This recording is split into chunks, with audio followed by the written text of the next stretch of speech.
have this opportunity, and wish that I had done some more things like this in my earlier years.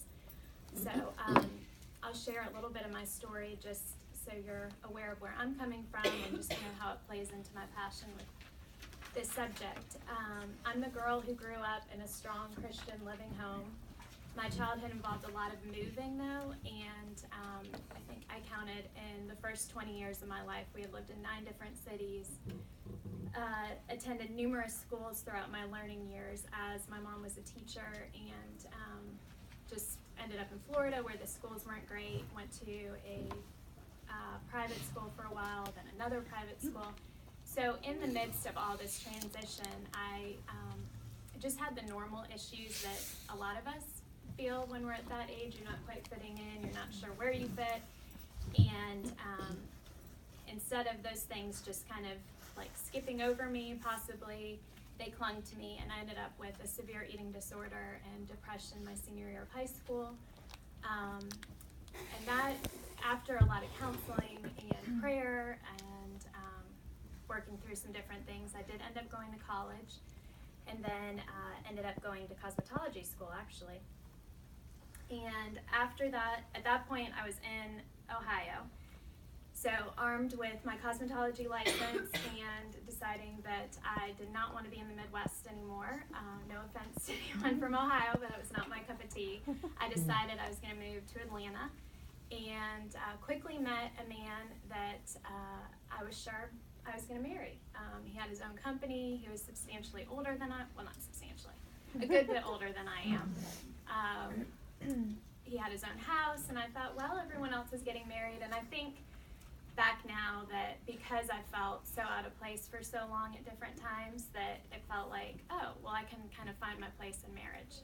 So we ended up getting married about a year and a half later, and quickly just started building a family, building a house, building finances, building a business. And we were Christians, but we weren't keeping the main thing. And I'll never forget when my youngest was about 6 months old, literally just crumbling to the floor in her nursery.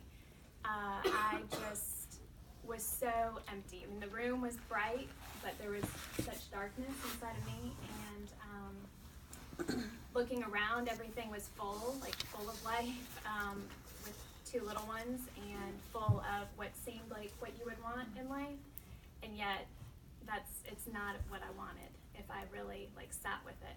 And I didn't really know what to do with all that. That's me speaking into it, looking back at it now. But at that time, I tried to communicate that with the girl's dad, and I didn't really have the words to put around it. Needless to say, if you fast forwarded 2.5 years from that time, we ended up at a place where there was we were at a crossroads, and we weren't really able to figure out where to go from there, and the bottom fell out quite literally and figuratively for that matter. The company we had was a construction company, and that's when the economy took a turn, and we just didn't have a strong foundation.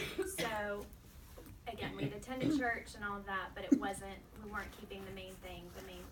And I at that point just wanted to get back to the basics, and the only way that could happen was in my own life. And so I became a single mom with a 3-year-old and a 5-year-old. We spent a lot of time in counseling and really just bringing back the basics. And those basics were everywhere, quite literally. I ended up in a small basement apartment with no oven and no dishwasher, and IKEA furniture, which we have IKEA furniture. Oh no, I'm not bashing that, but it just was borrowed furniture. It was just bare minimum, and basically didn't have anything other than my faith and some friends and my parents. And I was rocked to my core, and I've really never been the same. And as awful as that was, it was, I'm so thankful for that time. And alongside my faith growing during that time, I really discovered a purpose for my life and a vision for my life and mission statements, and journeyed with my own coach and found my heart again, found myself again, found who the Lord has called me to be. And another key in that understanding has just been really uncovering my values, because I had completely lost any sense of my value, let alone values that I wanted to live my life by.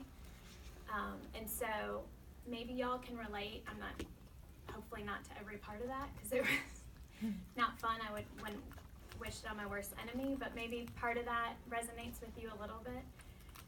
And while I'd love to dive into purpose and vision and mission, because I'm passionate about all of that, Ashley told me I had 45 minutes, so we're just going to camp out on values today and why they're so important, and why it's so helpful to know the 5 that you claim as your own in order of priority, and how you can intentionally live according to them.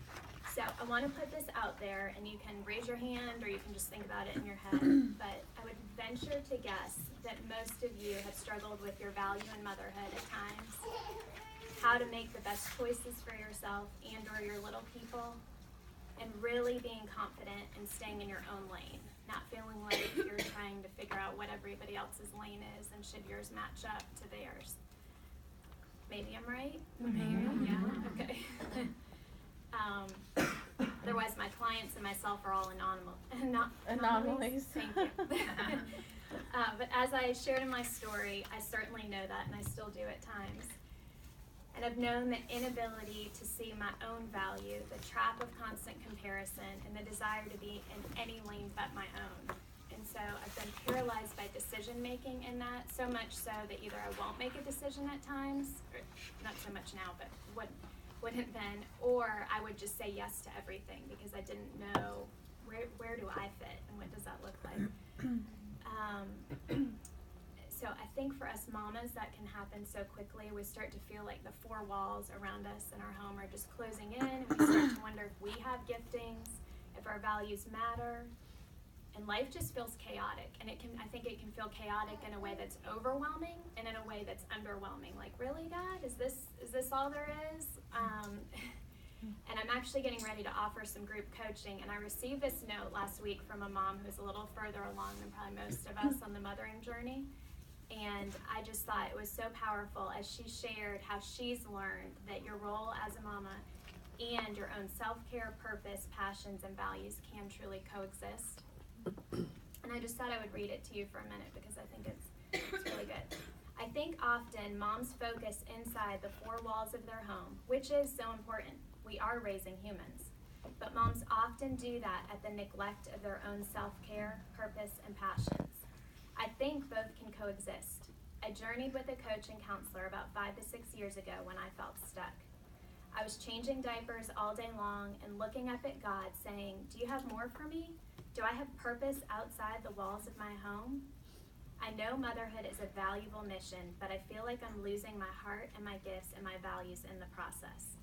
That sent me on a journey of discovering my purpose, values, and mission, both individually and as a family, and it's changed my life and my family's life forever. So hearing this resonated so deeply with me, because it was like she was speaking my my story in a lot of ways. And I don't know if y'all are familiar with George Barna, but there's statistics that they put out. 58% of women are not getting enough rest.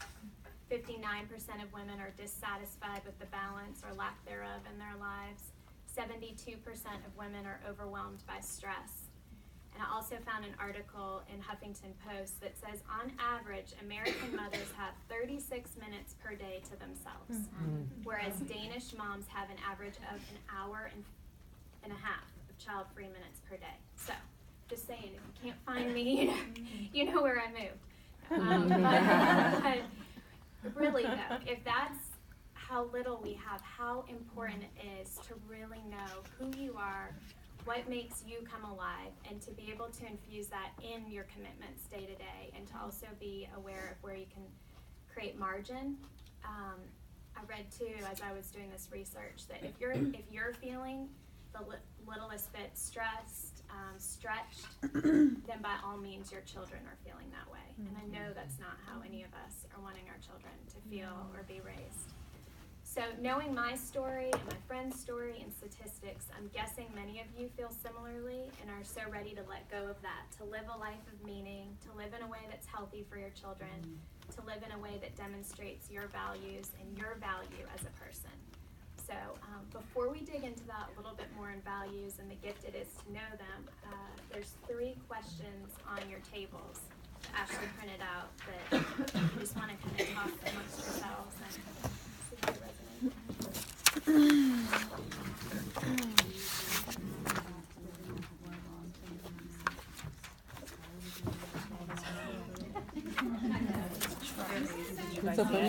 I'm just laughing at the it says, do you feel trapped within the 4 walls of your home sometimes, all the time? Table leaders, just go ahead and for 10 minutes talk about these 3 questions at your table. If you can just Not the guide. Sorry, this one, the 3 questions. Okay. Yeah. Yeah. Okay. There's 2 per table. Yeah, we'll go into the guide.